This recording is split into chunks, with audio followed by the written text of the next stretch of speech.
Good morning সবাইকে welcome back to তানসাস life. চলে এসেছি আবার একটা ফ্যামিলি ব্লগ নিয়ে। আজকে সবাই মিলে চলে গেছিলাম কলকাতা স্টাইল রোল খেতে। কলকাতার আজাদিন দাবার একটা ব্রাঞ্চ খুলেছে আমাদের দুবাই জুমেরাতে, সেখানেই চলে এসেছি সবাই মিলে। আর কুচুপড়িকে দেখছো, আমাদের সিয়া রানী সবে সবে একটু একটু হাঁটতে শিখেছে, এখন ভালোই হাঁটতে পারে। তাও আমরা চেষ্টা করি হাত ধরেই হাঁটার, কিন্তু মাঝে মাঝে একটু ব্যালেন্স হারিয়ে ফেলে, তাই পিসিমশাই কোলে নিয়ে নিল। এই হচ্ছে কলকাতার আজাদিন ধাবার আউটলেট। দুবাইতে একটাই আছে, ক্যালকাটা লেখাই আছে, দেখতেই পাচ্ছ। ইন্ডিয়ার ফ্ল্যাগও ঝুলছে এখানে। খুব একটা বড় দোকানটা নয়, কিন্তু খুব প্রাইম লোকেশনে। জুমেরা খুব পশ একটা এরিয়া, সেখানের মধ্যে আমাদের যেখানেই থাকুক না কেন কলকাতা স্টাইল যা আছে, আমরা যত দূরেই থাকি না কেন আমাদেরকে সেখানে যেতেই হবে। রোল আমাদেরকে টেনে নিয়ে যাবে। এখানে আসার পর থেকে আমরা শাওয়ারমাই খাই, অ্যারাবিক রোল যেটাকে বলতে পারি। কিন্তু কলকাতা স্টাইল সেই এগ রোল, চিকেন রোল, কাঠি রোল এগুলো কোথায় পাবো? তো খুব আনন্দ করে কুচুপড়িকে নিয়ে আমি, দাদা, বৌদি সবাই মিলে চলে এসেছি আজকে রোল খেতে। উদ্দেশ্য শুধু রোল খাওয়া। যবে থেকে শুনেছি এই দোকানটা খুলেছে তবে থেকেই মনে হয় কবে যাব। সবাই একসাথে অ্যাভেলেবেল না হলে একা একা গিয়ে খেতে মন চায় না। পেছনেই দেখতে পাচ্ছ লেখা আছে আজাদিন ধাবা। তোমরা যারা কলকাতার মানুষ, যারা দুবাইতে থাকো, যদি অলরেডি এসে থাকো তাহলে তো কোনো ব্যাপারই না, তাহলে তোমরা জানোই। যারা আসোনি তারা একবার অবশ্যই এসো। এই জায়গাটা আমার খুব সুন্দর লেগেছে। দেখো, কলকাতা 100% দেশি পাঞ্জাবি ভাইব। এখানে শাড়ি পরা একটা মহিলার ফটো দিয়েছে। দোকানের বাইরে এরকম রোল কিভাবে তৈরি হচ্ছে তার এটা দেখেই তো মনে হবে কতক্ষণ আর ওয়েট করবো ভেতরে, কাকু তাড়াতাড়ি দাও। ভেতরে লাইভ তৈরি হচ্ছিল, সেটার একটা ভিডিও নিচ্ছিলাম।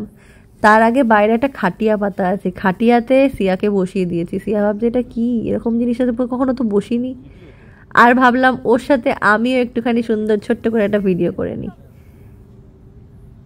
চলে এসেছি কড়ক চায় খেতে। কড়ক চায়টা রেখেছি কারণ এখানে যারা লোকাল তারা তো কলকাতার ওরকম, লোকাল বলতে কি, কড়ক চায়টা সবাই দুবাই আসার পর বুঝেই যায়। ধাবাটা 3টে ভাষায় লেখা আছে।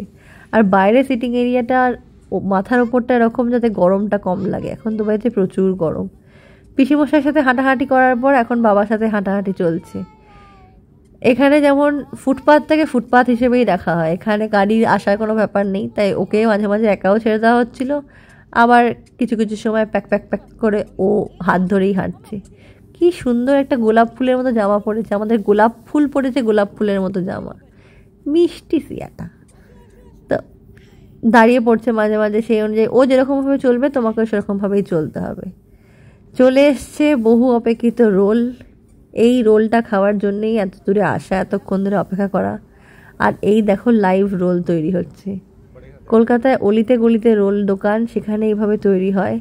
দুবাইতে আসার পর এরকমভাবে সেই তাওয়ার মধ্যে রোল তৈরি হওয়াটা এই ফার্স্ট দেখলাম। আমাদের বাড়ির সামনে কলকাতায় যেখানে থাকি সেখানে রোল খেতাম, গড়িয়াহাটে গিয়ে রোল খেতাম, সেখানে এরকমভাবেই তৈরি হতো। এইসব জায়গাগুলো দেখলেই খুব মিস করা হয়, কিন্তু যাই হোক, মিস করার সুযোগটা কম দিচ্ছে এরা, আস্তে আস্তে আউটলেট খুলছে, ভালোই লাগছে। বলবো অবশ্যই এসো। রোলের টেস্টটা ভালো ছিল। দাম মোটামুটি 16-17 দিরাম মতো। 20 দিরামের মধ্যে তোমার ডাবল এগ চিকেন রোল পেয়ে যাবে তোমরা। নারীতেই শাড়ি। আর এই শপটা দেখেই কলকাতার হলুদ ট্যাক্সি ধাবা 100% দেশি, এখানে যাব না, চা বিক্রি করা, চিনি কম স্বাদ ज़्यादा। খুব সুন্দর জিনিসটা বানিয়েছে, এটা হ্যান্ড পেন্টেড, অসাধারণ আইডিয়া। তারপরেই সবাই মিলে চলে এসেছিলাম জুমেরা। এসছি, বিচে আসবো না তা কখনো হয়? দেখা হচ্ছে নেক্সট ভিডিওতে। টিল দেন সবাই ভালো থেকো, টাটা।